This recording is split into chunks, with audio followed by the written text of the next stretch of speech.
বাসরাতটা একটু বুঝিয়ে বলবেন। সেটা আর কি বুঝিয়ে বলবো, এক এক এলাকাতে এক এক রকম হয়। আমাদের দেশে তো আসলো, তারপর মা চাচিরা বাসর ঘর বানায়, তারপরে কনেকে সুন্দর করে সাজায়। হ্যাঁ, সাজাতে হবে, এ কথাই ঠিক, তবে ভাবিরা সাজাবে না। তার নখে নেইল পালিশ দিতে হবে না। নেইল পালিশ দেওয়া ইহুদি খ্রিস্টানদের পতিতালয়ের মেয়েদের বৈশিষ্ট্য। কনেকে সাজাতে হবে, এ কথাই ঠিক।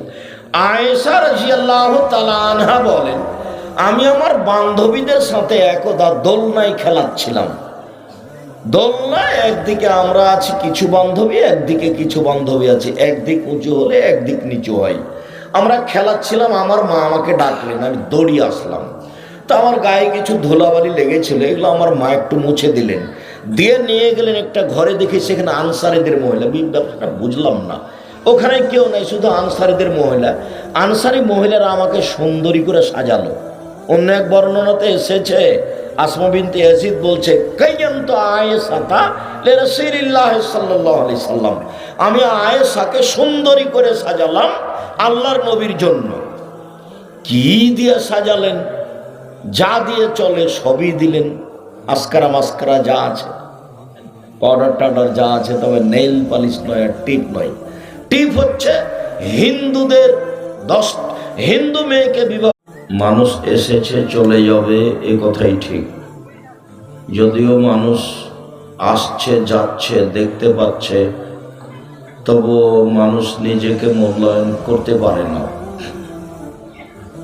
যার কারণেই আল্লাহ রাসূলকে একবার জিজ্ঞাসা করা হয়েছিল, আল্লাহর নবী, সবচেয়ে হুঁশিয়ার বুদ্ধিমান মানুষ কে? এটা জিজ্ঞাসা। আল্লাহর নবী, আয়ুন্নাসে আকিয়াস, মানুষের মধ্যে সবচেয়ে হুঁশিয়ার বুদ্ধিমান সচেতন মানুষ কে? তো রাসূল সাল্লাল্লাহু আলাইহি ওয়াসাল্লাম উত্তরে বললেন, যে ব্যক্তি তার মরণকে স্মরণ করতে পারে সেই হলো সবচেয়ে হুঁশিয়ার মানুষ। মরণকে স্মরণ করতে পারে যে, সেই হলো সবচেয়ে হুঁশিয়ার মানুষ। রাসূল সাল্লাল্লাহু আলাইহি সাল্লাম আদেশ করেছেন, ফাকসুরু যিকরা হাজমিল লাযাতিল মউত, তোমরা মানুষের জীবনের স্বাদ যে জিনিসটা কেটে দেয় সেটাকে স্মরণ করো।